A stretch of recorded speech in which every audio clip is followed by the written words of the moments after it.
اچھا، اب میرا سوال یہ ہے کہ کہیں ہم سیکولر خیالات کو، ذہن کی بلندگی کو، فلسفیانہ باتوں کو، اس کو تو الحاد کے ساتھ نہیں کر رہے، کیونکہ ایرسٹوٹل نے جس طرح کہا تھا نا کہ ایجوکیٹڈ مائنڈ تو ہر طرح کے آئیڈیا کو انٹرٹین کر سکتا ہے وداؤٹ ایکسیپٹنگ، تو وہ ایکسیپٹ نہیں کر رہے ہوتے، وہ آئیڈیا بیان کر رہے ہوتے ہیں. جیسے فار ایگزامپل کہ پہلے زمانوں میں جب بجلی کڑکی ہوگی تو انہوں نے سمجھا ہوگا کہ یار یہ کچھ کر رہا ہے، سن نکلا ہوگا تو انہوں نے کہا اچھا سورج کچھ کر رہا ہے، ٹھیک ہے. تو پہلے پولیتھیزم تھا، ایک نیریٹو یہ بھی ہے. پھر کرتے کرتے مونوتھیزم اور یہ پورا آیا، پھر الیبوریٹ سٹرکچر ہوا کہ اچھا بھئی اب آپ صرف ایکسیپٹ نہیں کریں، آپ 5 وقت کی نماز بھی پڑھیں گے، ایسے پڑھیں گے، دائیں ہاتھ سوئیں گے تو زیادہ ثواب ملے گا. الیبوریٹ جو ہے وہ بہت بعد میں جا کے ہوا. تو یہ طرح طرح کے نیریٹو ہیں. تو بات پھر وہی آ جاتی ہے کہ الحاد شاید اتنا نہ ہو، سیکولرزم اور ہر طرح کی آئیڈیالوجی مکس ہو رہی ہو، کیونکہ لوگ لبرل سوچ کو بھی سیکولر اور الحاد اور ساری چیزیں مکس کر دیتے ہیں. تو یہ بات آپ نے درست کی ہے. اصل میں ہوتا کیا ہے کہ ہمارے ہاں جو مذہبی نیریٹیوز ہوتے ہیں نا، لوگوں کا ان سے ایک طرح کا اختلاف پیدا ہوتا ہے، تباہش پیدا ہوتا ہے. جب وہ پیدا ہوتا ہے تو سوسائٹی کے اندر بہت سارے ایسے نیریٹیوز موجود ہوتے ہیں جو ریلیجس نیریٹیو کو ان کی کور سے چیلنج کر رہے ہوتے ہیں. تو جس وقت آپ سوال اٹھاتے ہیں کسی ریلیجس انڈرسٹینڈنگ پر، اس سے اپنے ڈسکمفرٹ کا اظہار کرتے ہیں، تو جو مقابل کے اوپوننٹس ہوتے ہیں، پاورز ہوتی ہیں، وہ لازماً آپ کو لیبل کرتے ہیں، اور لیبل کر کے آپ کو یہ کہتے ہیں کہ بھئی یہ جو بات آپ کر رہے ہیں یہ تو فلاں بھی کرتا ہے. یہ میرے ساتھ خود ہوا ہے. یعنی میں خود ایک زمانے میں جس وقت مذہب کا خالص، جس کو آپ کہتے ہیں ٹریڈیشن کے اندر کھڑا ہوا طالب علم تھا، بہت ساری چیزیں میں نے پڑھی تو کیوریوسٹی پیدا ہوئی، سوال پیدا ہوا، اور اس کا میں نے اظہار کیا. تو جیسے ہی میں نے اظہار کیا تو اور جو ایسے مسالک موجود تھے جو ان سوالات پر کوئی مختلف آراء رکھتے تھے، تو لیبل کرنے کا سلسلہ شروع ہو گیا. تو ہمارے یہاں بہت ہوتا ہے، اور یہ ان سوسائٹیز میں بہت ہوتا ہے جہاں پر کرٹیکل تھنکنگ کو بطور ایک نارم کے، بطور ایک ہیومن فینومنا کے آپ ایکسیپٹ نہیں کرتے، اور آپ یہ سمجھتے ہیں کہ اصل میں یہ کلٹ ہے، اگر یہ سوال پوچھے گا تو اس سے انسیکیورٹی پیدا ہوگی. اور اگر ہم نے اس کے سوال کو انٹرٹین کیا تو بہت ساری چیزیں ہماری سوسائٹی میں ایسے نیریٹیوز ہوتے ہیں کہ جن کی خود اپنی بنائے استدلال متعین نہیں ہوتی. وہ عقیدت پر کھڑی ہوگی، وہ ٹریڈیشن پہ کھڑی ہوگی، وہ ہسٹری پہ کھڑی ہوگی. آپ نے دیکھا ہوگا ہمارے مذہبی لوگ سوال کو بہت برا بناتے ہیں. تو کبھی آپ ان کی جگہ پر کھڑے ہوں تو ان کو تکلیف اور مسئلہ کیا ہے سوال سے؟ مسئلہ یہ ہے کہ سوال کا جو جواب چاہتا ہے انسان، وہ کسی عقلی مسلمے پہ چاہتا ہے، علمی مسلمے پہ چاہتا ہے. آپ کسی اقلیت پر کھڑے ہوئے آدمی، تجزیاتی مطالعہ کرنے والے آدمی کو یہ نہیں کہہ سکتے کہ بھئی یہ تو سب بڑوں نے کہا ہے، یا یہ تو یہ تاریخ میں چلتا چلا ہے، یا یہ آج تم پیدا ہوئے ہو جس کو پہلی دفعہ یہ بات سمجھ میں آئی ہے. تو ان کو چپ نہیں کرایا جا سکتا. اس لیے سوال کا رستہ ہمیشہ روکا جاتا ہے. اور سوال کا رستہ روکنے کا ایک سب سے آسان طریقہ یہ ہے کہ آپ اس کو کسی ایسی کمیونٹی کے ساتھ لیبل کر دیں کہ جس کے کانسیپٹس کو سوسائٹی میں آپ ریفیوٹ کر سکیں.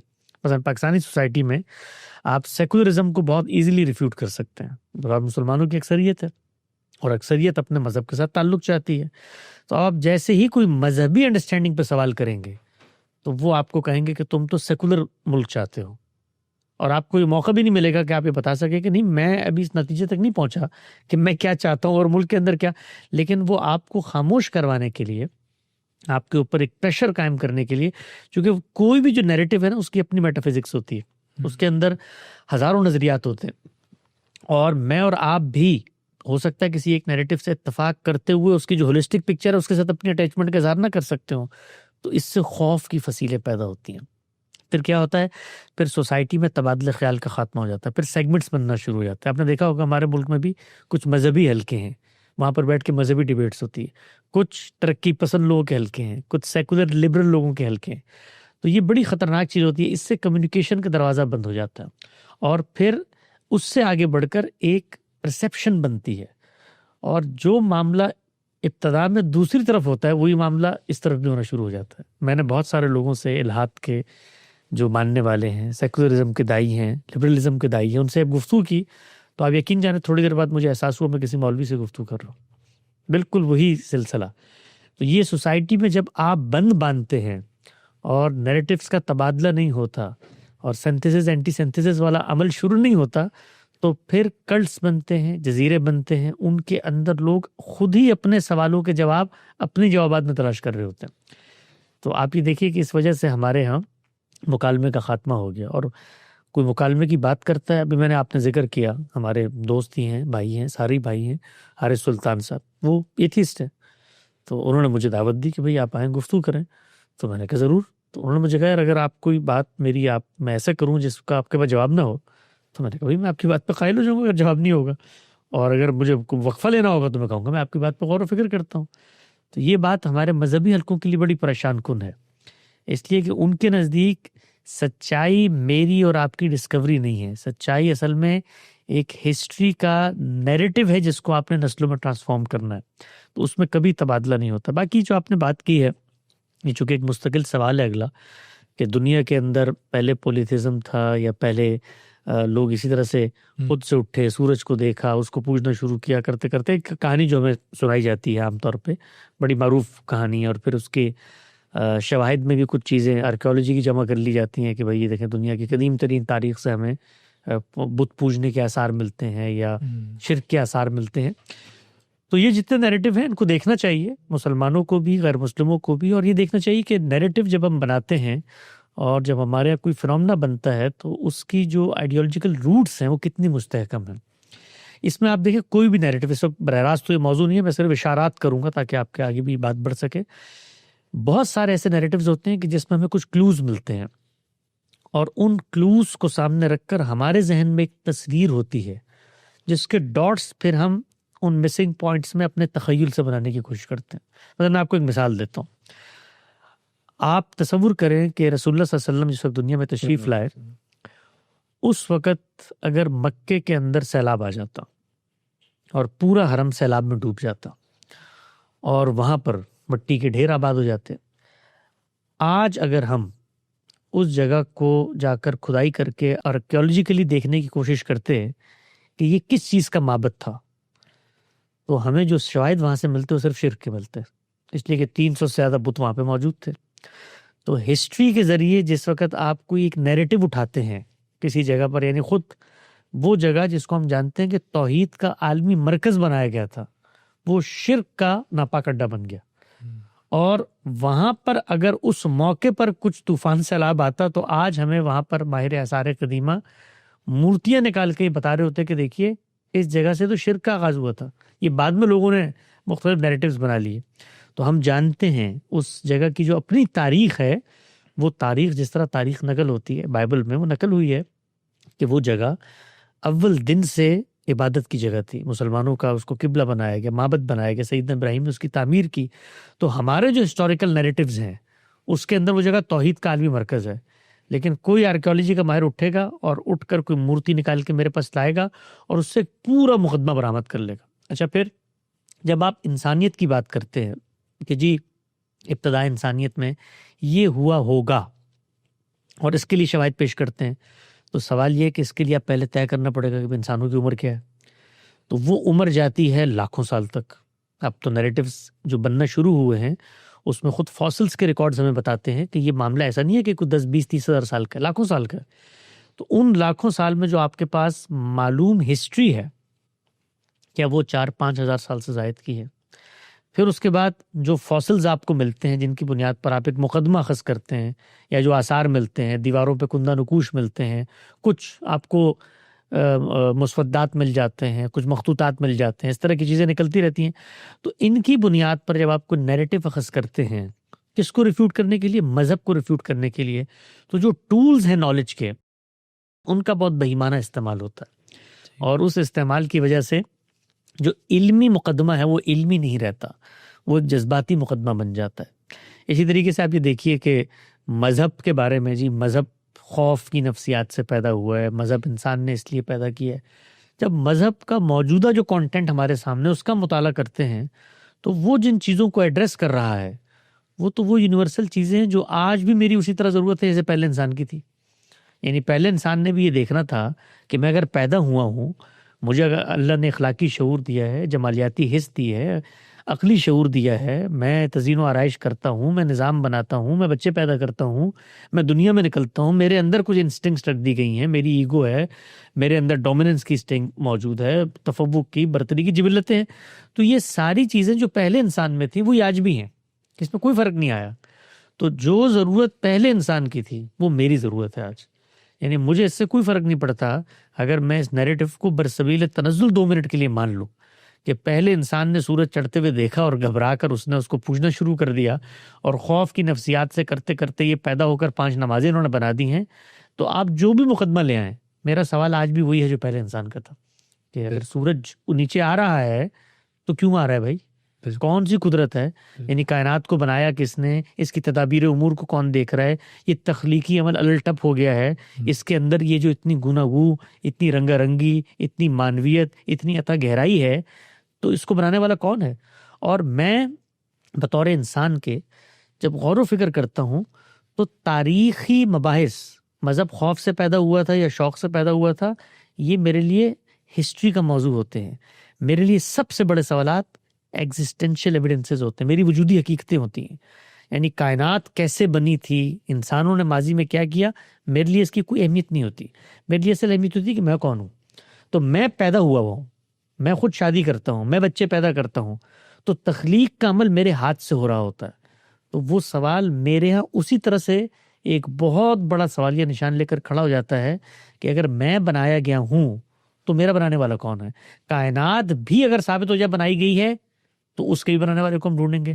تو دنیا کا کوئی نیریٹو ایسا نہیں ہے جس نے سوال کو ایڈریس نہ کیا. الحاد بھی اسی سوال کو ایڈریس کرتا ہے، بس جواب مختلف ہے. وہ یہ کہتا ہے کہ جس چیز کو تم کہہ رہے ہو بنانے والا ہے، اس کے لیے امپیریکل ایویڈنس، اس طرح حسی مشاہدہ ہوتا ہے، وہ میں نہیں کر سکتا، اس لیے میں اس کو خدا نہیں مانتا، میں کائنات کو خدا مانتا ہوں. تو صرف جوابات کا فرق ہے، سوال دونوں کے ہیں یکساں.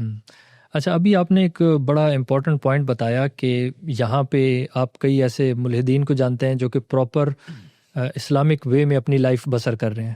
تو یہیں سے ہی پتہ چل گیا کہ وہ نہ کوئی پولیٹیکل پارٹی ہے، نہ وہ کوئی گروپ ہے، بس وہ ہمارے ہی کوئی جاننے والے لوگ ہوں گے جو کہ ہیں. اچھا، میرے اپنے اس میں تو کوئی ایسا جاننے والا کوئی میرا ہے نہیں جو کہ اعلان اس نے کچھ کہا ہو. ہاں، کچھ لوگ ہیں جو کہ سیکولرزم کی بات کرتے ہیں کہ ملک میں ملائیت بہت زیادہ ہے اور وہ اسٹیٹ نے اپنے مقاصد کے لیے کیا. تو سوال یہ میرے پہلے سوال سے لنک ہو جائے گا کہ الحاد تو پھر ایشو رہا ہی نہیں ہے. کہ اگر وہ الحاد کا اگر اس کا جذبہ آ بھی رہا ہے تو وہ نماز پڑھے گا، قرآن پڑھے گا، کرتے کرتے وہ سوسائٹی کے نارم سے ڈیٹیچ تو ہو ہی نہیں رہا. مسئلہ تب ہوتا کہ اگر الحاد نام کی کوئی پارٹی ہوتی. تو الحاد نام کی نہ کوئی پارٹی ہے، نہ کوئی گروپ ہے، نہ کوئی گیدرنگ ہے. اور جس طرح میں اپنی مثال لوں کہ میں تو کسی بندے کو جانتے ہی نہیں ہوں جو کہ اعلان ملحد ہو اور وہ کہتا ہو کہ ہاں یار میں ملحد ہوں. حالانکہ میں تو ایسے بھی بندے کو نہیں جانتا جو یہ اعلان کہہ چکا ہو کہ یار یہ اسلام ہے اور میں نے جی اسلام چھوڑ دیا. یہ میں ایسے بھی بندے کو نہیں جانتا. تو اس کا مطلب ہے کہ یہ بلیگرڈ مائنورٹی کی بھی مائنورٹی ہے. احمدیز تو میں جب میٹرک کر رہا تھا تو میرے ساتھ ایک کلاس فیلو تھا، تو وہ تو پھر بھی اپنے آپ کا اظہار میں ایک ریفرنس دے سکتا ہوں، ٹھیک ہے.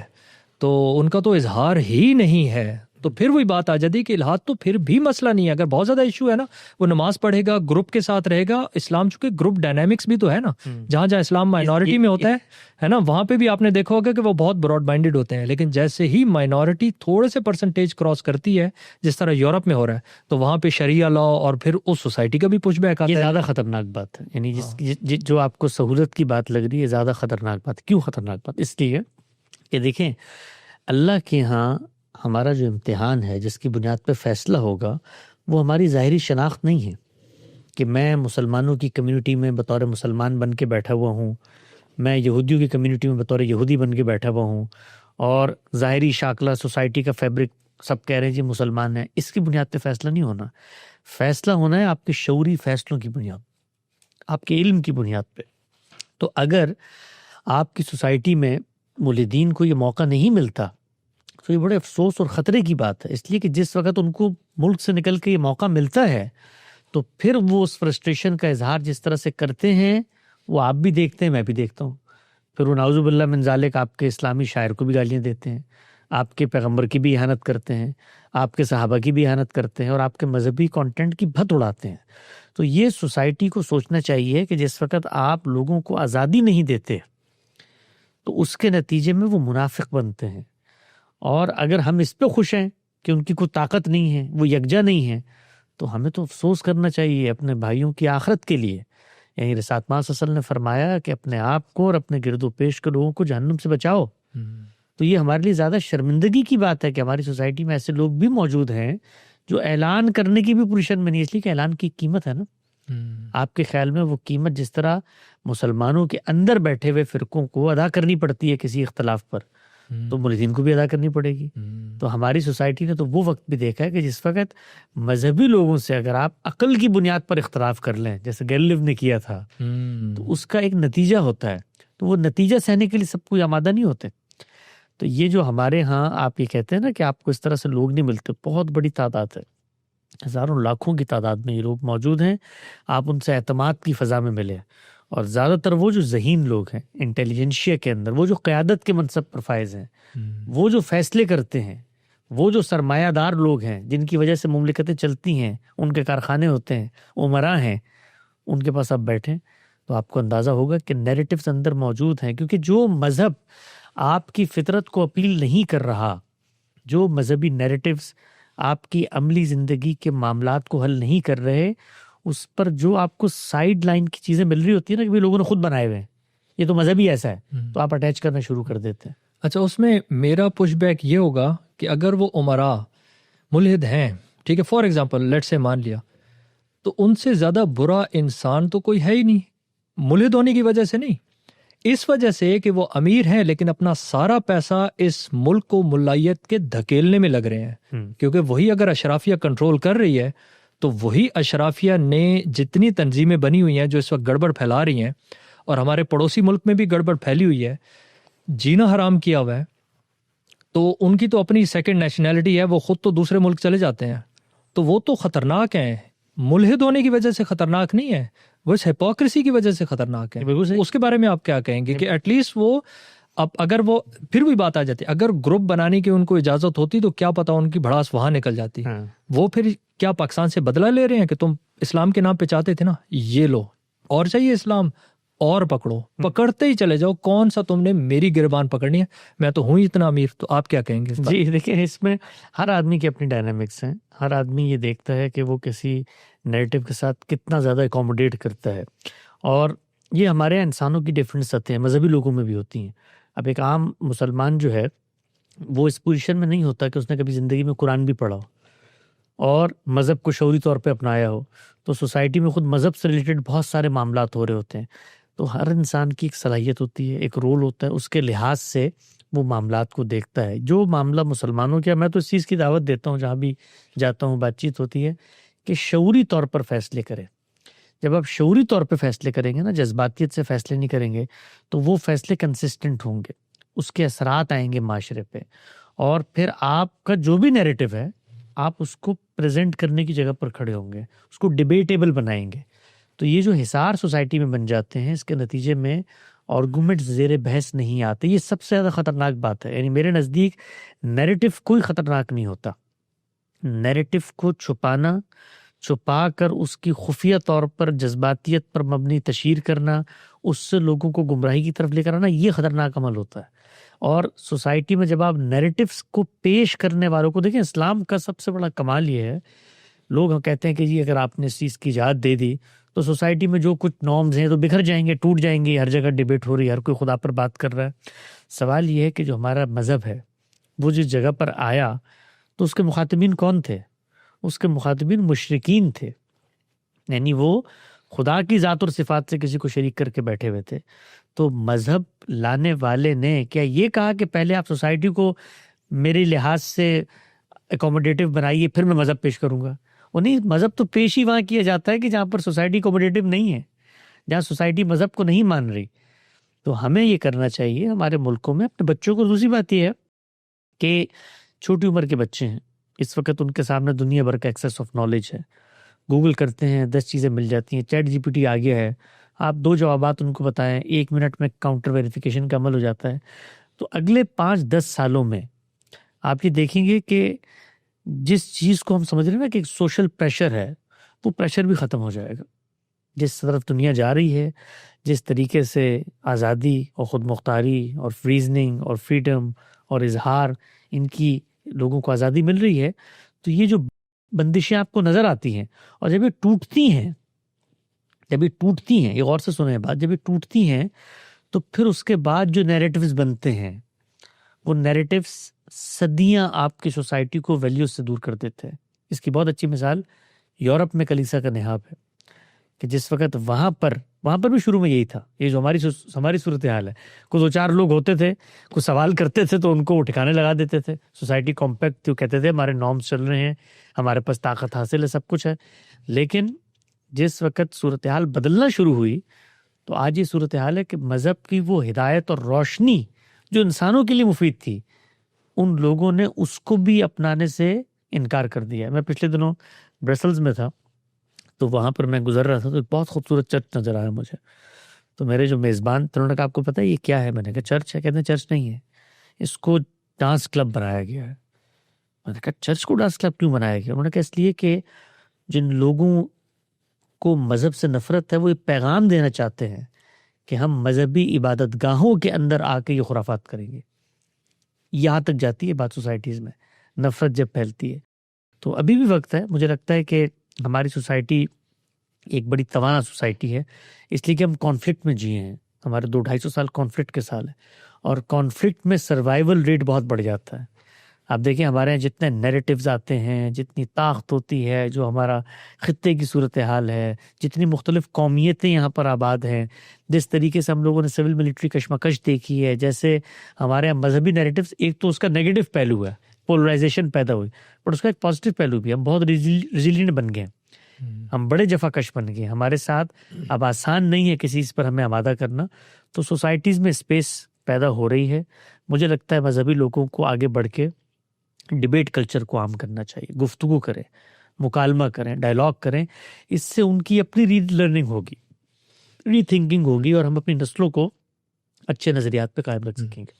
اچھا, اسی پہ ہی تھوڑا سا ایک پش بیک کرتا ہوں, کیونکہ جب آپ آن لائن اسپیس میں جاتے ہیں تو بہت ساری باتیں ہوتی ہیں. جیسے وہ یہ کہتے ہیں کہ بھئی اسلام پھیلا تو تلوار سے تھا, لیکن اب اس کی موت ہو گئی انٹرنیٹ کے ہاتھوں.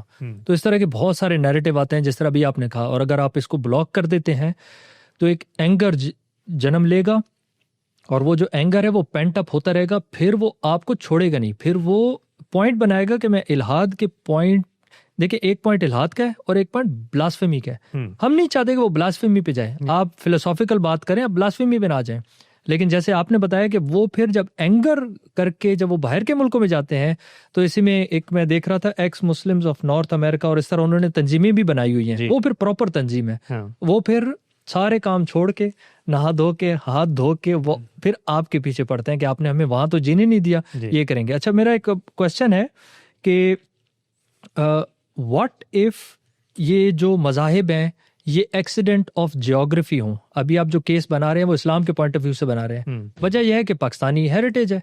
یہی اگر آپ پراپرلی, اگر آپ ہندوستان میں ہوتے تو اس حساب سے آپ یہیں پہ بیٹھ کے باتیں ہم خدا کے وجود اور وہی کر رہے ہوتے, لیکن آپ جو ہے اس کو ہندو پرسپیکٹو سے دیکھ رہے ہوتے. تو کیا یہ ایکسیڈنٹ آف جیوگرافی ہے ہمارے مذاہب کو اڈاپٹ کرنا؟ دیکھیے دنیا میں جتنے مذاہب ہیں نا, آپ ان کا تجزیہ کرتے ہیں تو کل ملا کے 3 طرح کی نظریاتی سامنے آتے ہیں. ایک ہے الہامی روایت. الہامی روایت میں تو کوئی چیز جغرافی کے ساتھ جڑی ہوئی نہیں ہے. یہ تو ٹھیک ہے کہ الہامی روایت کے اندر اللہ تعالیٰ کی اسکیم میں ایک تبدیلی آئی, انہوں نے سیدنا ابراہیم کو امام الرسول بنایا, ان کی نسل میں اس کو جاری کر دیا, اور سارے پیغمبر پہ بنی اسرائیل کے اندر آئے, یہاں تک کہ پھر ان کو معزول کر کے اللہ تعالیٰ نے بنی اسماعیل کی طرف اس سلسلے کو جاری فرمایا آگے. تو الہامی مذہب تو ایک ہی ہے, وہ چاہے کرسچینٹی ہو, جوڈائزم ہو, وہ اصل میں اسلام ہے. قرآن مجید نے اس کا ذکر کر کے بتایا ہے کہ یہ تم نے اس کے نام رکھ لیے ہیں, یہودیت اور نصرانیت, یہ تو ایک ہی مذہب ہے. اور اللہ نے پہلے دن جس شخص کا انتخاب کیا اس کو مسلمان بنایا, سیدنا آدم علیہ السلام. تو ایک تو مذہب کی یہ روایت ہے جس کے اندر جغرافیہ, جس کے اندر خطہ تو تبدیل ہو رہا ہے لیکن کانٹینٹ تبدیل نہیں ہو رہا. اس کو قرآن مجید نے خود بتایا کہ ایک ہی دین ہے محمد, شرع لکم من الدین ما وصی بہ نوحا, یہ وہی دین ہے جو نوح کو دیا, والذی اوحینا بہ ما وصینا بہ ابراہیم و موسیٰ و عیسیٰ ان اقیموا الدین ولا تفرقوا. سب کو ایک ہی دین دیا گیا. اس میں بھی بہت سارے لوگ آپ دیکھیے آج کل داد تحقیق دے رہے ہوتے ہیں, مستشرقین نے بھی اس پہ کام کیا کہ وہ اسلام کا کانٹینٹ اٹھا کر بتاتے ہیں کہ دیکھیے یہ تو بائبل سے سرقہ کیا ہوا ہے. وہی بائبل میری کتاب ہے بھائی, یعنی بائبل میرے مذہب کی کتاب ہے. میں مسلمان نہیں ہو سکتا جب تک میں بائبل پہ ایمان نہیں لاتا, مسیح پر ایمان نہیں لاتا. تو ہمارا دین کوئی نیا دین نہیں ہے اسلام. پہلے دن سے مسلمانوں کا ایک ہی مذہب تھا, آدم علیہ السلام سے رسول اللہ صلی اللہ علیہ وسلم تک، اور وہ اسلام تھا، لوگوں نے اس کا نام تبدیل کر دیا. بالکل ایسے ہی ہے کہ رسول اللہ نے مجھے مسلمان بنایا تھا نا، میں نے اپنا نام دیوبندی رکھ دیا، بریلوی رکھ دیا، شیعہ رکھ دیا. تو یہی معاملہ ان کے ساتھ ہوا. دوسرا جو انسان کا مذہب ہے وہ سیلف ڈسکورڈ نظریات پر مبنی ہے. اس کو آپ اگر سادہ الفاظ میں سمجھنا چاہیں تو وہ تصوف ہے. وہ ہر مذہب میں بھی پایا جاتا ہے، مذہبی روایت میں بھی پایا جاتا ہے، اور خود مذہبی روایت سے ہٹ کر باقاعدہ مذہب کی شکل بھی اختیار کر جاتا ہے. جیسے بدھ مت ہے، جیسے شنتو مذہب ہے، جیسے جین مذہب ہے، جیسے ہندوازم ہے. یہ سب وہ چیزیں ہیں کہ جو آپ نے ہندوازم کے بارے میں تو بہت ڈیبیٹ ہے کہ آیا یہ بھی کسی الہامی روایت ہی سے نکل کر اس طرف گیا ہے یا اصل میں وہ اسی طرح کا مذہب تھا، چونکہ اس میں بہت سارے ایسے کرائن مل جاتے ہیں. ان کے آپ کو گائے کی تقدیس نظر آتی ہے. خود ان کی میتھولوجیز کو آپ پڑھیں تو وہ کہتے ہیں کہ شاید کسی بڑے پیغمبر سے اس گائے نے ہمیں بچایا تھا، اس کے ساتھ ہی نکلی، جو ہمارے سیدہ نوح کی کہانی ہے اس سے اٹیچمنٹ آتی ہے. تو دوسرا مذہب وہ ہے جو سیر باطن ہے، جس میں آپ خود اپنے نفس کا مشاہدہ کرتے ہیں اور اس کے اندر اتر کے نظریات بناتے ہیں، اس سے ایک مذہب تشکیل پاتا ہے. یہ دوسرا ہے. تیسرا مذہب دنیا کے اندر ہے الہاد کا. تو الہاد اصل میں اپنا ایک نیریٹو رکھتا ہے. وہ پہلے دن سے نیریٹو موجود ہے، وہ کو آج پیدا نہیں ہوا. ماضی میں ہماری تاریخ میں بڑے بڑے ملحدین پیدا ہوئے ہیں، خدا کے وجود کا انکار کرتے رہے. خود قرآن مجید کو آپ پڑھیں، فرعون کے بارے میں کیا کہا اس نے کہ کہتا ہے فقال انا ربکم الاعلی، میں سب سے بڑا تمہارا خدا ہوں. تو یہ ہمیشہ سے رہا ہے. اس میں ہوتا کیا ہے کہ جب سماج میں آپ کو ایویڈنسز ملتے ہیں اپنے مذہب کی تائید میں تو اس کو آپ پیش کرنا شروع کر دیتے ہیں. تو ہمارے نظریہ ارتقاء ہے، اس طرح یہ بایولوجیکل ایویڈنس ہیں، کوسمولوجی کے ایویڈنسز ہیں، بھئی اتنی بڑی کائنات ہے اور یہ جیم ویب نے بتا دیا ہم تو ایک ذرہ ہے تو باقی کائنات کا. تو اس سے وہ نیریٹیوز مضبوط ہونا شروع ہو جاتے ہیں. کمال کی بات یہ ہے کہ مذہب کا نیریٹیو جو پہلے دن تھا وہ آج ہے. کوئی ایک چیز جو اس کا دعویٰ ہے، اس کی الہامی کتب تو موجود ہے نا، آپ اس میں پڑھ لیں، اس کا کوئی دعویٰ تغیر پذیر نہیں ہوا. قانون میں تبدیلی کی ہے اس نے. قانون میں تبدیلی کیوں کی ہے؟ کیونکہ لوگوں کی رعایت سے. جس زمانے میں زرعی معاشرے تھے تو زکوٰۃ اسی طرح دی جائے گی، وہ متعین کریں گے زراعت کے ساتھ. جب آگے بڑھیں گے تو مال کے ساتھ ہو جائے گی، سونے چاندی کے ساتھ ہو جائے گی. تو یہ عمل تو آج بھی ہم کر رہے ہیں، ہم اس کو جدید چیزوں پر اطلاق کرتے ہیں. تو یہ تو ریزننگ کی بنیاد پہ امتداد حکم ہے. لیکن جو بیسک نیریٹو ہے اسلام کا وہ تو پہلے دن سے ایک ہے. تو اگر کوئی شخص یہ کہے کہ بھئی جغرافیے کے لحاظ سے یہ تو عربوں کے لیے نماز متعین کی تھی، ان کو اصل میں جھکنے میں مزہ آتا تھا، تو یہ آج کے دور کے لوگ تو خود سے اس طرح کی کر سکتے ہیں. تو یہ عربک ٹریڈیشن ہے جو اسلام بن گیا. تو سوال یہ ہے کہ نماز عربوں نے متعین کی تھی یا خدا نے متعین کی تھی؟ خدا نے کی تھی. تو خدا بتائے گا کہ میری پرستش عبودیت کیسے کرنی ہے. تو اگر عربوں کو بتائے گا تو مجھے بھی اس کو بتانا پڑے گا. تو خدا نے متعین کر کے ہمیں بتا دیا. تو ہمارے اس طرح کی کچھ یہ بھی ہوتا ہے کہ بہت ساری چیزیں جو کلچر سے ریلیٹڈ ہوتی ہیں وہ مذہبی ٹریڈیشن میں بلینڈ ہونا شروع ہو جاتی ہیں. جب وہ بلینڈ ہو جاتی ہیں تو کچھ عرصے بعد اس کے چونکہ ہسٹری مل جاتی ہے، اس کو آپ کے ہیروز اس کو اپنا لیتے ہیں، تو آپ اس کو مذہب کہہ کے پریزنٹ کرتے ہیں. جیسے ہمارے فقہ ہے. اب یہ فقہ جو ہے وہ ہمارا اسٹیٹ لا تھا، مسلمانوں کا اسٹیٹ لا. جیسے دنیا بھر میں لا کی روایتیں ہیں، رومن لا ہے، کامن لا ہے، سول لا ہے. تو ہمارا اسٹیٹ لا ہماری اسلامی فقہ تھی. لیکن بتدریج اس کو ہم نے ایسے کہہ کے پریزنٹ کیا کہ یہ تو اصل میں خدا کا قانون ہے، خدا کا حکم ہے. تو اس کے نتیجے میں بہت سارے کلچرل بائسز، بہت سارے ٹریڈیشنل نارمز، بہت ساری ایسی چیزیں جو جغرافی سے ریلیٹڈ تھیں وہ اس میں شامل ہو گئیں. مثلا آپ فقہ کی کوئی کتاب اٹھائیں تو وہ اپنے ٹائم اینڈ اسپیس میں بات کر رہی ہے، اس کا مجھ سے کوئی ریلیشن نہیں ہوتا. تو وہاں اگر کوئی مولد آ کر مجھے کہتا ہے کہ یہ دیکھو یہ تمہارا جو فقہ ہے، تمہارا اسلام ہے، یہ تو غلام لونڈیوں کی بات کرتا ہے، تو میں کہتا ہوں یہ عرب میں تھی نا، تو اسی لیے بات کرتا ہے، عربوں میں تھی، ہمارے یہاں نہیں ہے. تو فکر ہمیشہ ریجنل ہوتی ہے، لیکن جو پیور تھاٹ ہے وہ ان سب سے محاورہ ہے. اچھا، اب چونکہ ہم بیٹھے ہیں ذرا فرینک ماحول میں ہیں تو اسی لیے تھوڑا سا میں پش بیک بھی کرنا چاہوں گا کہ آپ کی ان ساری باتوں سے آف کورس میں تو ایگری کرتا ہوں، لیکن ایک پش بیک یہ نہیں ایگری کریں گے تو ایسے باہر نہیں نکل سکیں گے. ہاں یہ بھی مسئلہ ہے. اچھا مجھے کیسے پتا آپ ریزننگ پہ ایگری کرتے ہیں نا؟ تو ہاں پوائنٹ تو بہت ویلڈ ہے آپ کا. اچھا، اس میں ایک پوائنٹ یہ ہے کہ جو مذاہب جن کا کوئی اسٹیٹ ریلیجن نہیں ہے وہ تو آج کل ایسے سمجھے کہ ماڈل ہیں باقی دنیا کے لیے بھی. میرے ذہن میں آف کورس اسکینڈینیوین کنٹریز آ رہی ہیں، تو وہ جس آئیڈیالوجی کو فالو کرتی ہیں وہ ڈیموکریٹک سوشلزم ٹائپ ہے ان کی آئیڈیالوجی، اور ان کا ویلفیئر کا نظام ہے بہت اچھا. اب اس پہ عموماً یہ کہا جاتا ہے کہ جی جو اچھی چیز نظر آئے میٹھا ہپ ہپ کڑوا تھو تھو، جو میٹھا نظر آئے اچھا یہ ملک اچھے ہیں، اچھا ٹھیک ہے یہ تو جی انہوں نے اسلام سے لیا. تو آپ کیا کہتے ہیں کہ Sweden, Denmark, Norway, Finland, یہ جو اسکینڈینیوین کنٹریز ہیں انہوں نے یہ اسلام سے لیا ہے؟ جی دیکھیے ان کو تو نہیں پتہ. بات یہ ہے کہ دین کے ایک طالب علم کی حیثیت سے جب ہم ان ممالک کا جائزہ لیتے ہیں، یہاں پر سوشل جسٹس نظر آتا ہے، فریڈم نظر آتا ہے، لوگوں کو بنیادی انسانی حقوق حاصل ہیں، قانون کی حکمرانی ہے، آئین کی خود مختاری ہے، لوگوں کا معیار زندگی بلند ہے، تعلیم ہے، سب چیزیں ہیں. سوال یہ ہے کہ یہ چیزیں انہوں نے کہیں سے بھی لی ہوں، مذہب سے لی ہوں، عقل سے لی ہوں، تاریخ سے لی ہوں، تجربات سے لی ہوں.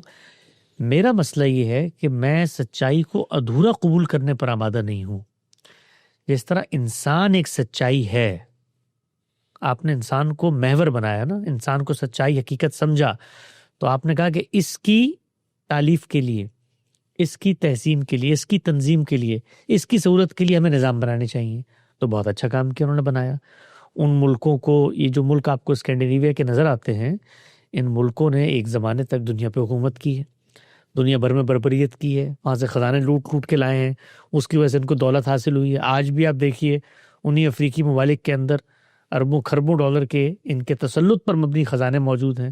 اس سے جب پیسہ آ گیا، ملک بنے، آبادیاں کم تھیں، تو اچھے نظام بھی بنا دیے. تو یہ سب کام ایک تاریخی عمل کے نتیجے میں ہو رہا ہوتا ہے.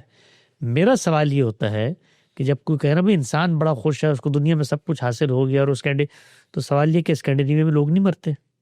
تو اگر لوگ وہاں مرتے ہیں تو مذہب کی ضرورت اور مذہب کا سوال تو بالکل اسی طرح کھڑا ہوا جیسے جنگل کے اندر مذہب کا سوال کھڑا ہوا تھا.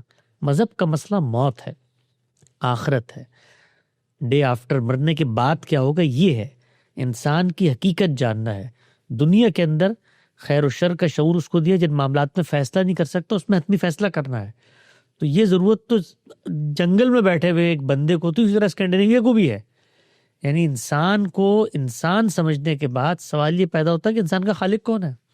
اگر آپ اس سوال کا جواب تلاش نہیں کرتے تو اپنے آپ کو دھوکہ دیتے ہیں، اور دھوکہ دینے کے بعد آپ یہ بتاتے ہیں کہ اس موت کا آپ نے خاتمہ کر دیا ہے. تو پھر تو میرا مسئلہ ہو جائے، میں آپ کو لے کر اسکینڈینیویا کنٹری میں جا کے آباد ہو جاؤں. سوال یہ ہے کہ میں کھانا کھانے کے بعد آخر سوچتا بھی ہوں کہ نہیں سوچتا کہ میں مخلوق ہوں.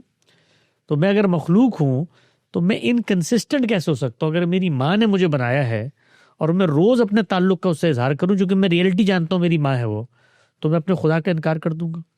تو یہ عام طور پر بڑا سوڈو انداز ہوتا ہے چیزوں کو دیکھنے کا کہ جی فلاں ملکوں کے اندر بڑے اچھے نظام بن گئے ہیں. یہ نظام انسانیت کے خون پر کھڑے ہو کے بنائے گئے ہیں. یعنی یہ بھی 200 سال ہے.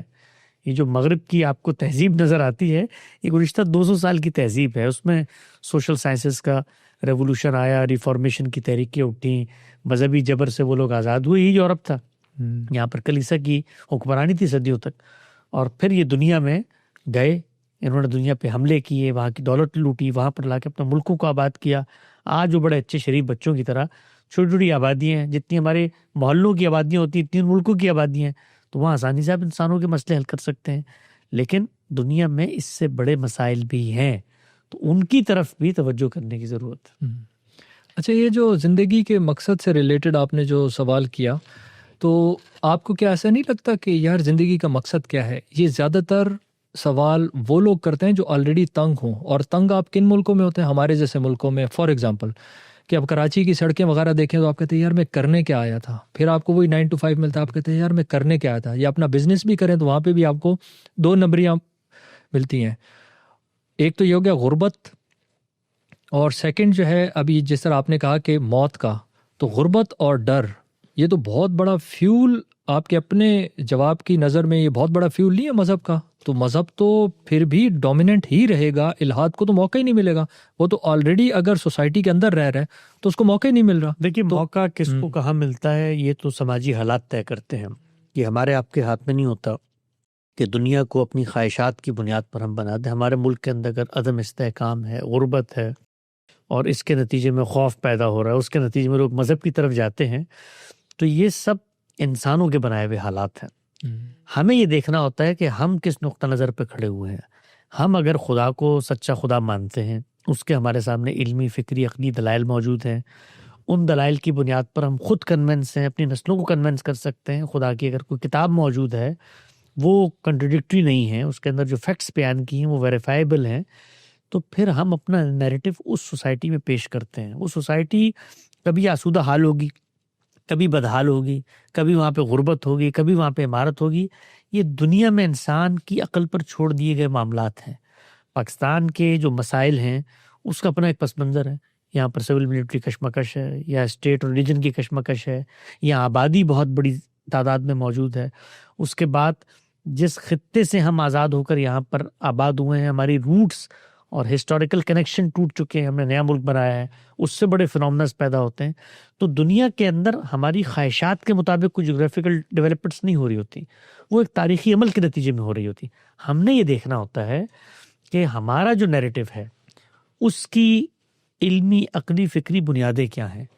تو غربت میں مذہب پیش کر کے لوگوں کو منوانا آسان ہے، عمارت میں مشکل ہے، یہ تو دعوت کا موضوع ہے کہ بھئی دعوت میں آپ جب کوئی شخص، بالکل ایسے ہی ہے کہ آپ بیمار ہوں تو آپ بیماری سے گزر رہے ہوتے ہیں نا، تو اس وقت میں اگر آپ کو بتاؤں کہ دنیا امتحان کے لیے بنائی گئی تو آپ کو سمجھ میں آ جائے گا۔ تو اس سے میرے مقدمے کو کوئی فرق نہیں پڑتا، آپ بیمار نہ ہو تب بھی میں نے آپ کو یہ بتانا ہے، آسودہ حال ہو تب بھی یہ بتانا ہے کہ جو کچھ تمہیں سہولتیں، آسائشیں، آسودگی حاصل ہے، یہ سب کا خاتمہ ہو جائے گا۔ تو مذہب ہر سچویشن میں آپ کو گائیڈ کرتا ہے۔ سچویشن انسان بدلتے رہتے ہیں، تو بدلنے کے نتیجے میں کہیں پہ ڈومیننس مل جاتی ہے مذہب کو، ڈومیننس مذہب کو کیا ملتی ہے؟ مذہبی طاقتوں کو مل جاتی ہے۔ اس کے نتیجے میں نیریٹو آپ دیکھیں نا، 1000 سال تک اس دنیا میں ہماری حکمرانی تھی۔ آپ ہماری سلطنت میں الہاد کا ذرا نام تو لے کے دکھاتے، پھر آپ کو بتاتے ہیں کیوں۔ طاقت تھی پیچھے، سیاسی طاقت۔ جس وقت اس طاقت کا خاتمہ ہوا تو دنیا میں مغربی قوموں کی طاقت آ گئی، وہ دوسری جنگ عظیم کے فاتحین تھے، انہوں نے ملکوں کی لکیریں کھینچیں تو ہمیں نیم خود مختاریاں دے دی۔ اب ہماری ایک محدود طاقت ہے، تو ان سوسائٹیز میں کھڑے ہوئے لوگ باتیں کرتے ہیں، اس میں ہمیں صرف ایک چیز دیکھنی ہے، ہمارا مقدمہ کن میرٹس پر مبنی ہے، ہم نے اسے پیش کرنا ہے۔ اچھا، یہاں پہ ایک اور سوال بھی آتا ہے کہ اگر آپ دیکھیں اسٹیٹسٹیکلی تو دنیا میں سینکڑوں مذاہب ہیں اور سینکڑوں ہی خدا ہیں، تو what if you are wrong? کیا پتا خدا کا وجود تو ہو، خدا کے وجود ہونے سے تو الہاد تو ویسے ہی کلین بولڈ ہو گیا نا، وہ تو چلو ہو گیا، لیکن کیا پتا خدا وہ نہ ہو جو آپ چاہتے ہیں۔ تو اسٹیٹسٹیکلی آپ مرنے کے بعد اور ملحد مرنے کے بعد وہ دونوں ایک ہی جگہ کھڑے ہوں کیونکہ آپ نے غلط گاڈ کی پوجا کی تھی۔ جی، سینکڑوں مذہب نہیں ہے دنیا میں، لوگوں کا بڑا غلط تصور ہے۔ 3 ہی طرح کے مذاہب ہیں، ان کے آف شوٹس ہیں۔ یہ بالکل ایسے ہی ہے جیسے آپ کہیں جی کہ دنیا میں اتنے سارے مذاہب ہیں، جوڈائزم بھی ہے، کرسچینٹی بھی ہے، اسلام بھی، کون سا ٹھیک ہے؟ تینوں ایک ہی ہیں بھائی، یہ الہامی روایت ہے، اس کے ڈفرینٹ ورژنز ہیں جو لوگ پیش کر رہے ہوتے ہیں۔ تو مذاہب 3 ہی طرح کے ہیں، ایک الہاد کا نقطہ نظر ہے، ایک تصوف کا نقطہ نظر ہے، تصوف انسانیت کے مذہب کی پس منظر میں کہہ رہا ہوں، مسلمانوں کے یہاں بھی وہ ایک روایت کے طور پہ بنا، اور تیسرا الہامی نقطہ نظر ہے۔ تو ان کی آف شوٹس ہیں، ان کے اندر سے نکلے ہوئے مختلف مذاہب ہیں، تو 3 ہی نیریٹیوز ہیں، تو ہم تینوں نیریٹیو کا تقابل کر کے دیکھتے ہیں۔ تو ان تینوں نیریٹیو میں جو تصوف ہے یا جو سیر باطن کی بنیاد پہ، انسان کے اپنے نفسی تجربے کی بنیاد پہ نکلے ہوئے مذاہب ہیں، ان مذاہب کی بنا استدلال کیا ہے؟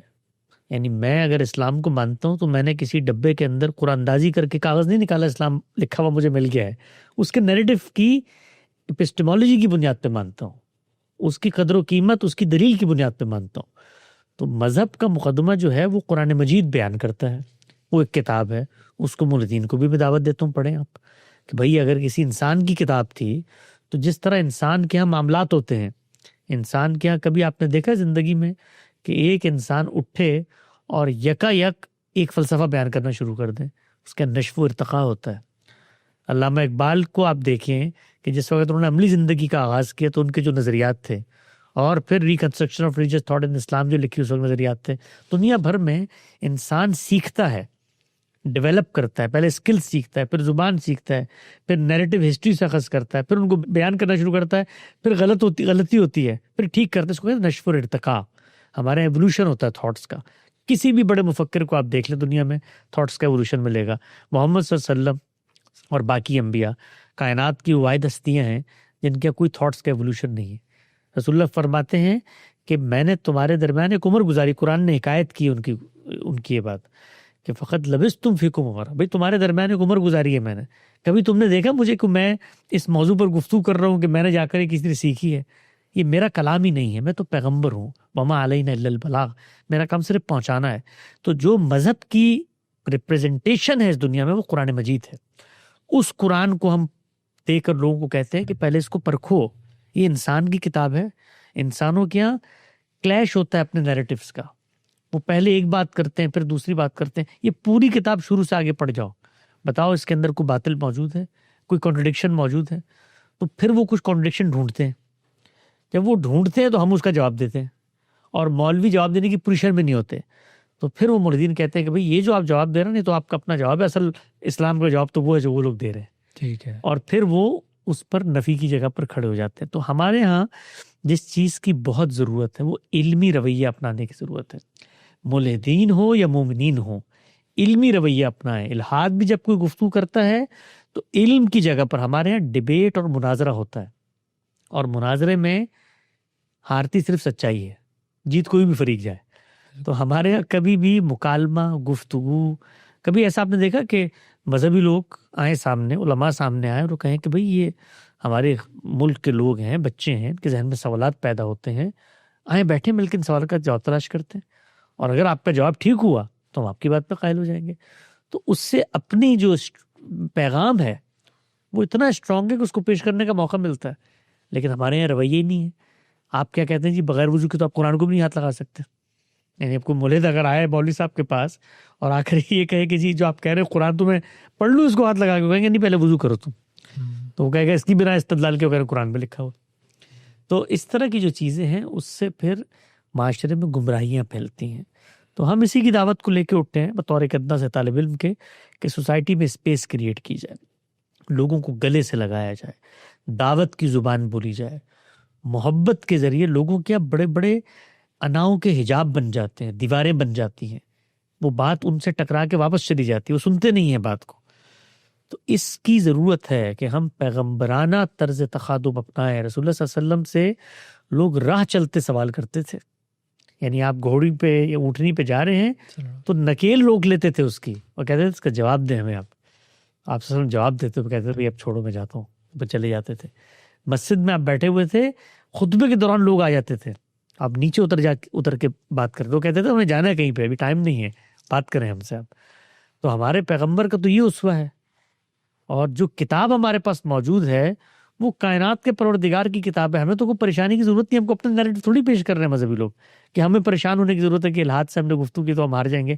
ہم خدا کا مقدمہ ان تک پہنچا رہے ہیں، وہ خدا نے ان سے گفتگو کر رہی ہیں، تو خدا کی گفتگو کا ہے وہ قرآن مجید کے اندر ہے۔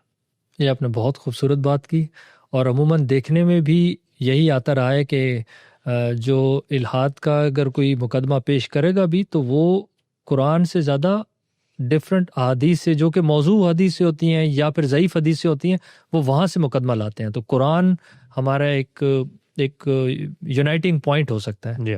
اور اگر جس طرح آپ نے فرمایا اگر اسی حساب سے اگر ہم چلیں تو یہ فرقے ورقے یہ سب ختم بھی ہو جائیں گے۔ جی ہاں، بالکل ایسے ہی۔ لیکن یہ ہے کہ کچھ نہ کچھ آئیڈینٹیٹیز تو پھر بھی لوگ مینٹین کریں گے، دنیا میں رہتی ہیں، ہمیشہ رہتی ہیں، اس سے پریشانی پیدا نہیں ہوتی۔ بالکل سوسائٹی میں اس سے کیوس پیدا نہیں ہوتا، وہ خوبصورتی رہتی ہے اس سے سوسائٹی کے اندر۔ بالکل بالکل۔ تو میرا یہ خیال ہے کہ یہ ڈسکشن جو ہے یہ مذہبی لوگوں کو بھی دیکھنی چاہیے، سیکولرز کو بھی دیکھنی چاہیے، ترقی پسندوں کو بھی دیکھنی چاہیے، اور جو اگر ہارڈ کور ملحد ہیں ان کو بھی دیکھنی چاہیے۔ اس میں ایک اور کویشچن اب ذہن میں کویشچنز آتے ہیں، تو الحاد آپ کو نہیں لگتا کہ فلسفیانہ طور پہ بھی ایک ویک پوزیشن ہے، ایک کمزور پوزیشن ہے کہ کوئی گاڈ نہیں ہے؟ اس سے زیادہ بہتر پوزیشن تو ایگنوسٹسزم ہے کہ اچھا بھائی ہو سکتا ہے گاڈ ہو، انٹرسٹنگ نہ ہو، لیکن ایٹ لیسٹ آپشن تو اوپن رہتی ہے، پھر وہ بندہ اسلام کی طرف یا مذہب کی طرف آ سکتا ہے۔ لیکن جو بندہ بالکل کہہ دے تو اس میں ہٹ درمی آپ کو نہیں نظر آتی الحاد میں؟ دیکھیے الحاد کا یہ نقطہ نظر تو کبھی بھی نہیں ہے کہ کوئی خدا نہیں ہے، وہ تو ہمیشہ یہ کہتے ہیں کہ جس کو آپ خدا کہہ رہے ہیں وہ خدا نہیں ہے، ٹھیک ہے، اور وہ ہمیشہ کائنات کو خدا بناتے ہیں۔ تو خدا کا انکار تو روئے زمین پہ کوئی شخص نہیں کر سکتا۔ ایگنوسٹک بھی اس چیز میں تردد کا شکار ہوتے ہیں کہ کون سا خدا، وہ یہ نہیں کہہ رہے ہوتے کہ خدا کی ضرورت نہیں ہے۔ خدا کی ضرورت تو یہ ایسا سوال ہے کہ جو بدیہی حقیقت ہے، یعنی سر مجھے آپ کو روشنی نظر آ رہی ہے نا، ایسے ہی ہماری عقل یہ کہتی ہے کہ میں مخلوق ہوں تو میرا کوئی بنانے والا ہے، وہ بنانے والے کو خدا کہتے ہیں. وہ کون ہے بنانے والا؟ تو الحاد کا جواب یہ ہے کہ کائنات ہے وہ بنانے والا. یعنی یہ بے روح کائنات جس کے اندر جیسے بھی معاملات ہوئے کرتے کراتے یہ دنیا یہاں تک پہنچ گئی، لیکن بنانے والی کون ہے؟ کائنات. تو وہ کائنات کو خدا مانتے ہیں، ہم کائنات کا خدا مانتے ہیں. ٹھیک ہے. اچھا، میں اب آپ سے آخری سوال کروں گا. جی. عموماً یہ کہا جاتا ہے کہ اگر پاکستانیوں کو یہ موقع ملے نا کہ آپ کو شریعت چاہیے یا سیکولرزم چاہیے، تو وہ شریعت پہ کلک کر کے سیکولر ملکوں کا ویزا لے کے وہاں سیٹل وہاں پہ ہو جائیں گے. ان کو پاکستان میں شریعت چاہیے لیکن رہنا ان کو دوسری جگہ پہ ہے، کیونکہ وہاں پہ بینیفٹس کچھ ایسے ہیں اور ہیومینٹی کا پہلے جو بھی حال تھا لیکن اب وہ وہاں پہ انہوں نے بہتر انوائرمنٹ کریٹ کی. تو میرا آپ سے جو آخری سوال ہے وہ یہ ہے کہ آپ کچھ ایسی کوئی بکس ہوں، کوئی ایسا ریسورس ہو جو کہ آپ ریکمینڈ کریں کہ بھائی اگر ہمارے نوجوانوں میں یہ الحاد کی ٹینڈنسی اگر آ رہی ہے اور ان کے ذہنوں میں سوالات پیدا ہو رہے ہیں اور ان سوالات کو ہی لوگ بلاسفمی میں کنورٹ کر کے ان کو بالکل چپ کرا دیا جاتا ہے، تو کوئی ریسورس ہو کہ بھائی وہاں پہ ذرا کلک کر لو ذرا دیکھ. یہ ہمارے عام طور پہ سمجھا جاتا ہے کہ یہ شریعت کا نظام ہے، اس کے نتیجے میں لوگوں کی بہبود ہوگی، اس کے نتیجے میں ہیومن ڈیولپمنٹ ہوگی، ترقی ہوگی. میں یہ عرض کرنا چاہتا ہوں کہ اللہ تعالیٰ نے ہمیں شریعت دی ہے، اسی خدا نے ہمیں عقل بھی دی ہے. تو یہ جو دنیا کے اندر پروگرس ہوتی ہے اس کا دین سے کوئی تعلق نہیں ہے، یہ انسان کی ایفرٹ سے ہوتی ہے. اب آپ کے خطہ ہے پاکستان ہے، اس کے مسائل آپ کے سامنے ہیں. یعنی آبادی اس کا بہت بڑا مسئلہ ہے، جہالت اس کا بہت بڑا مسئلہ ہے، جو انسٹیٹیوشن کے کانفلکٹس ہیں وہ اس کا بہت بڑا مسئلہ ہے. تو ان مسائل کو شریعت نے حل نہیں کرنا، ان کو انسانوں نے خود حل کرنا. یہ بالکل ایسے ہی ہے کہ جس طریقے سے لوگ عام طور پہ کہتے ہیں نا کہ بھئی ہم مکہ مدینہ جاتے ہیں، حج اور عمرہ کرتے ہیں، وہاں جا کے کوئی فیلنگ نہیں آتی. مجھ سے اکثر لوگ فون کر کے پوچھ رہے ہوتے ہیں تو میں کہتے ہیں یہ جو فیلنگ ہے نا، یہ فیلنگ پہلے پیدا کرنی پڑتی ہے، یہ الگ سے پیدا کرنی پڑتی ہے. یہ میگا نیریٹیوز کو حل کرنا پڑتا ہے. بھی کائنات کا وہ خدا موجود ہے، کیونکہ نماز جو یہاں پڑھو گے وہاں پر بھی جا کے نماز ہی پڑھنی ہے. وہاں پر کون سا حرم میں جا کر تمہیں خدا اترتا ہوا نظر آ جائے گا. تو یہ پہلے خود کرنے کے کام ہیں.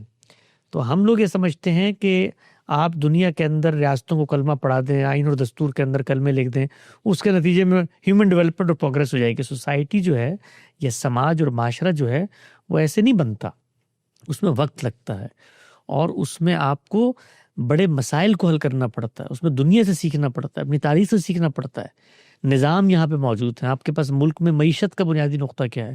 اور یہ بات یاد رکھیں کہ غربت سے بد اخلاقی جنم لیتی ہے اور بد اخلاقی سے جذباتیت پیدا ہوتی ہے، اور جب جذباتیت پیدا ہو جاتی ہے تو پھر فرسٹریٹڈ نیریٹیوز اپنی جگہ بناتے ہیں. اس لیے آپ دیکھیے ہمارے ملک کے اندر آپ جب کبھی بھی توہین رسالت، توہین مذہب کے نام پر لوگوں کو یکجا کرنا چاہتے ہیں، وہ لوگ جو کبھی زندگی میں نماز بھی نہیں پڑھتے وہ بھی مرنے مارنے کو تیار ہو جاتے ہیں. وجہ کیا ہے؟ غربت اور جہالت. تو یہ چیز لوگوں کی بڑی غلط فہمی ہے. شریعت ہمیں پاکیزہ رہنے کا ایک رستہ بتاتی ہے کہ آپ دنیا میں کوئی بھی نظام اپنائیں، کوئی بھی طریقہ کار اختیار کریں، پاکیزہ کیسے رہنا ہے. وہ کھانے پینے کی پاکیزگی ہوگی، بدن کی، اخلاق کی، ہر چیز کی پاکیزگی. اور پھر قانون بھی دیتا ہے بہت سارے معاملات میں. تو مسلمانوں کو کہیں پہ اقتدار حاصل ہو جاتا ہے تو انہوں نے ان قوانین پہ عمل درآمد بھی کرنا ہے، لیکن ان قوانین کا ہیومن پروگرس سے کوئی تعلق نہیں ہے. ہیومن پروگرس آپ کے اوپر چھوڑ دی گئی ہے. یہ بالکل ایسے ہی ہے جیسے علاج کرنا انسانی عقل کا موضوع، دین کا موضوع نہیں ہے. بہت بہت شکریہ آپ کا، جزاک اللہ کہ آپ نے اتنا ٹائم دیا. اور بہت سارے ایسے اشکال ہوتے ہیں، سوالات ہوتے ہیں، تو انشاءاللہ آپ سے تعلق رہے گا. اور آپ کا جو لنک ہے وہ ڈسکرپشن میں بھی دے دیا جائے گا کہ اگر کسی کو کوئی کویسچنز کرنا ہو تو دھڑلے سے کویسچنز کریں. بالکل ٹھیک ہے. بہت بہت شکریہ آپ کا بھی اور آپ کی اس ادارے کا بھی.